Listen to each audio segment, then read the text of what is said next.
Haler ka kusina! Kumusta?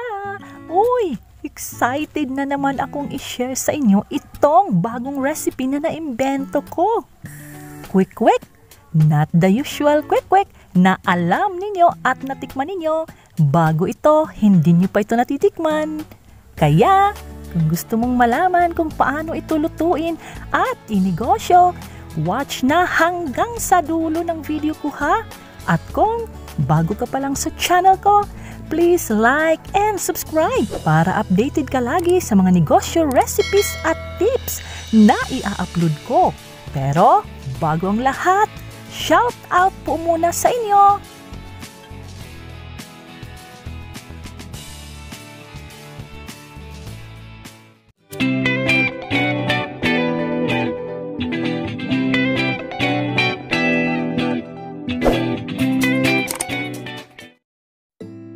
Una, ilaga muna ng 5 to 8 minutes ang mga quail eggs o pugo.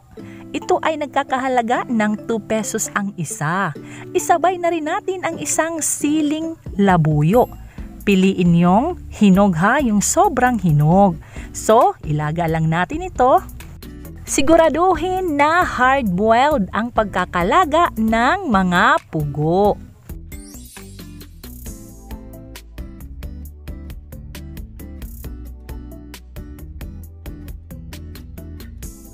Since luto na yung siling labuyo, ayan, hahanguin ko na.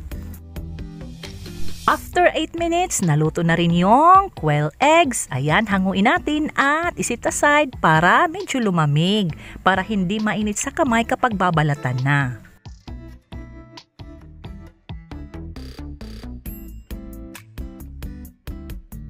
Medyo lumamig na sila, so ngayon babalatan natin. Kitang-kita, kung hard-boiled talaga yung itlog, hindi didikit yung balat sa laman ng itlog. Kagaya nito, no? Hard-boiled talaga kasi, ayan, hindi dumidikit sa laman. Kakusina, kung hindi ka pa nakakapag-subscribe sa aking channel, please subscribe muna, baka makalimutan mo. Charot!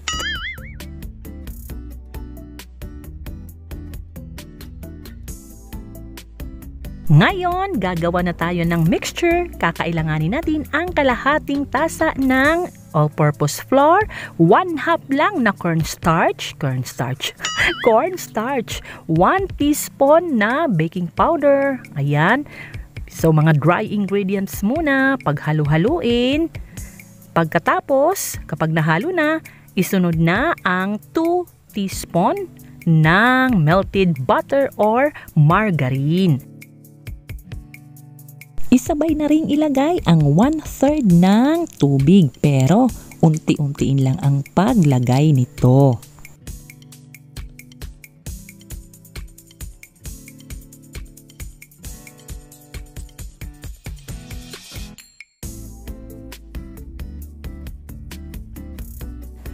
So 1/3 lang ito ha, pero kung sa tingin mo ay hindi pa perfect ang consistency, pwede kang maglagay pa ng tubig. Pero kung sa tingin mo naman ay nasubrahan sa labnaw, magdagdag lang ng all-purpose flour or cornstarch. Ayan. At since medyo malapot pa itong mixture ko, nagdagdag ako ng 1 teaspoon na water. So imimix ko lang ito. Ngayon, ayan, ganyan, perfect na. Para maging crispy-licious pa ang ating quail eggs, ayan, nagdagdag ako ng coatings. Gagamit tayo ng breadcrumbs. So una, ikot sa mixture ang quail eggs and then ikot naman sa breadcrumbs. So, gawin lang sa lahat ng mga pugo o quail eggs.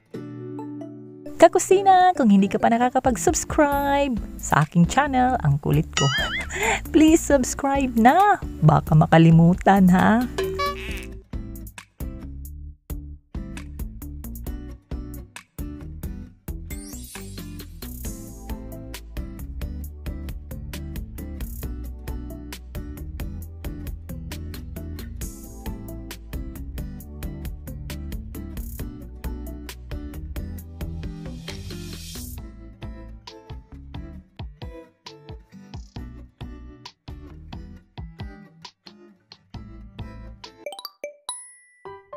Ngayon, i-deep fry na ang mga coated quail eggs o pugo. Siguraduhin na mainit ang mantika.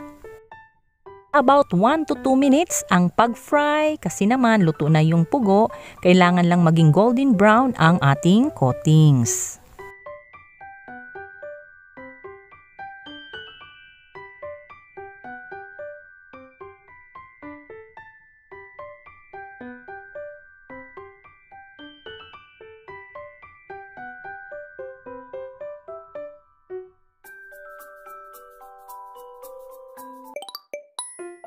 Natapos na rin nating prituhin o i-deep fry ang mga quail eggs.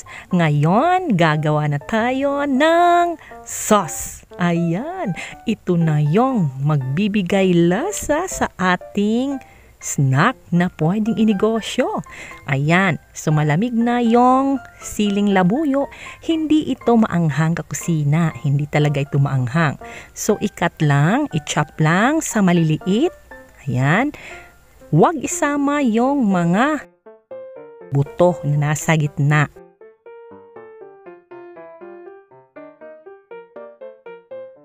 So, isit aside muna natin to. Habang naka-off pa ang kalan, ilagay sa kawali ang fresh milk. Lagyan ng 2 tablespoon ng cornstarch. By the way kakusina, kung wala kang fresh milk, pwede kang gumamit ng powdered milk. Tutunawin mo lang ito sa maligamgam na tubig. So ngayon, tutunawin lang natin itong cornstarch. At kapag natunaw na ang cornstarch, saka mo na sisindihan ang kalan. Dapat nasa pinakamababang apoy lamang at continuous stirring para hindi masunog ang cornstarch. So, magdadagdag na tayo ng 3 sachet ng condensed milk. Tamang-tama lang ito sa 1 cup ng fresh milk. I-mix lang hanggang sa maging malapot na itong ating mixture. So, ayan. Pinatay ko na ang apoy kasi malapot na. Ngayon, nagdagdag naman ako ng cheese at yung chinap na siling labuyo.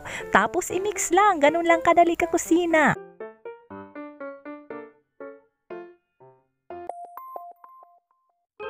Ito na mga kakusina ang ating kwek-kwek cheese pimiento de leche. Nako, ito na ang sinasabi kong dipping sauce na gawa sa cheese pimiento. Ngayon, ang bintahan nito kung magkano ay nasa costing yan. Yan. Magtutuhog lang tayo ng 3 sa 1 barbecue stick. Tapos, ididip naman natin. Nako, napakasarap as in. Mapapagawa ka talaga nito. Yan. Oh, hindi siya gaanong matamis. Tamang-tama lang. At saka cheesy at lasang-lasa yung siling labuyo. Hindi ito maanghang kakusina ha. Hindi talaga ito maanghang. So, pwede mo ring ilagay sa kikiam plate kung ayaw mong gumamit ng barbecue stick. So, ito na kakusina. Gawin mo na ito at inegosyo. Kaya ito na ang costing.